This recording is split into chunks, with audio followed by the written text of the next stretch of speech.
Corona virus से निपट नहीं रहे थे कि सीजनल फ्लू भी दरवाजे पर दस्तक देते हुए नजर आया। दोनों बीमारियां भले ही अलग हैं, लेकिन अंतर कर पाना काफी मुश्किल है।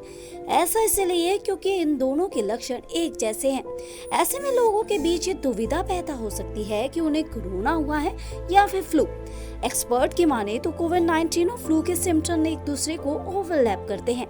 ऐसे में अंतर कर पाना काफी मुश्किल सा हो जाता है। तो चलिए जानते हैं दोनों के बीच क्या है अंतर और उनसे जुड़ी कुछ अहम बातों के बारे में। यहाँ कोरोना के लक्षण आप कैसे पहचान सकते हैं, आइए आपको बताते हैं। बुखार ज्यादा दिन तक आना, गले में दर्द रहना, स्वाद और सुगंध का गायब हो जाना, लूज मोशन लगना, सिर दर्द होना, पेट दर्द, सीने में दर्द की शिकायत और सांस फूलना कोरोना के लक्षण हैं।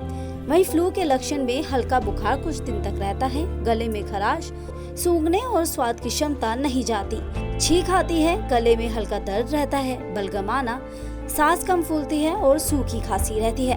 अब कोरोना और फ्लू के बीच का अंतर तो आपको पता लग ही गया, लेकिन इसके लिए सावधानी कैसे बरतें आपको वो भी बताते हैं। कोरोना से बचने के लिए जो सावधानी अपनानी चाहिए वो ये है कि आपको बार बार हाथ धोने चाहिए, किसी भी सतह को ना छुए, सोशल डिस्टेंसिंग का ख्याल रखें, मास्क जरूर पहने, सैनिटाइजर का इस्तेमाल करें, कफ हाइजीन और रेस्पिरेटरी हाइजीन का बहुत ख्याल रखें। फ्लू से बचने के लिए ऐसे बरत सकते हैं आप सावधानी। टिश्यू पेपर का इस्तेमाल करने के बाद उसे कूड़े में डालें। छींकते या खांसते समय मुंह पर कपड़ा रखें, गर्म पानी पिए, हैंडल को छूने से बचें। कफ हाइजीन और रेस्पिरेटरी हाइजीन है जरूरी। जुकाम और खांसी होने पर बनाए दूरी। कोशिश करें कि सांसों की ड्रॉपलेट्स वातावरण में ना जाए। फ्लू में भी मास्क पहनना बेहद जरूरी है। लेकिन हर किसी के मन में ये सवाल जरूर उठता है कि फ्लू और कोरोना में से सबसे ज्यादा असर किसका है। एक्सपर्ट की माने तो कोरोना वायरस की इन्फेक्टिविटी बहुत अधिक होती है। इसका मतलब ये कि एक इंसान से दूसरे इंसान के अंदर इस वायरस के पहुंचने की अधिक क्षमता है। वहीं दूसरी ओर फ्लू कोरोना के मुकाबले काफी कमजोर है।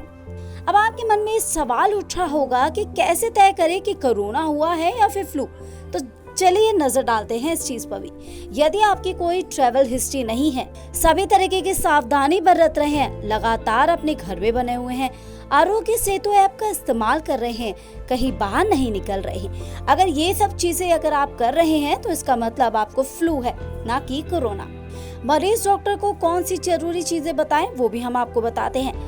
अपनी ट्रैवल हिस्ट्री बताइए। 10 दिन से बुखार तो नहीं आया, आप कहीं बाहर तो नहीं गए, रेड जोन या झुग्गी झोपड़ी में तो नहीं रहते।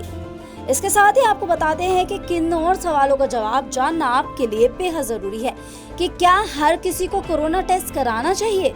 जवाब है नहीं। फ्लू के मरीज को कोरोना टेस्ट कराने की बिल्कुल जरूरत नहीं है। टेस्ट तभी कराना चाहिए जब आपका बाहरी एक्सपोजर ज्यादा हो, रेड जोन में नहीं रहते तो टेस्ट कराने की जरूरत नहीं है। फ्लू को हल्के में लेना क्या सही है? फ्लू को हल्के में लेना बिल्कुल भी सही नहीं है, क्योंकि आंकड़े हमें ये बताते हैं कि अमेरिका में हर साल फ्लू के चलते हजारों लोगों की मौत होती है। आंकड़े क्या कहते हैं, चलिए आपको वो भी बताते हैं। कोविड-19 फ्लू की तुलना में ज्यादा आसानी और तेज गति से फैलता है। WHO की रिपोर्ट के मुताबिक दुनिया में हर साल 2,90,000 से 6,50,000 लोगों की जान जाती है, जबकि कोरोना वायरस से अब तक दुनिया में 4 लाख लोगों की जान जा चुकी है। आइए आपको बाकी जरूरी चीजें भी इन दोनों से जुड़ी बताते हैं। कोविड-19 की अभी वैक्सीन तैयार नहीं हुई है। फ्लू की वैक्सीन तो उपलब्ध है जो कि किसी भी गंभीर फ्लू के खतरे को कम कर सकती है। कोरोना वायरस वाली सारी सावधानी फ्लू के मरीज को भी जरूर अपनानी चाहिए। ये बेहद जरूरी है कि युवा कोरोना को बिल्कुल भी हल्के में ना ले। तो देखा दोस्तों आपने कि किस तरह से कोरोना और फ्लू के बीच क्या है अंतर और कैसे आप रह सकते हैं इन दोनों से सावधान।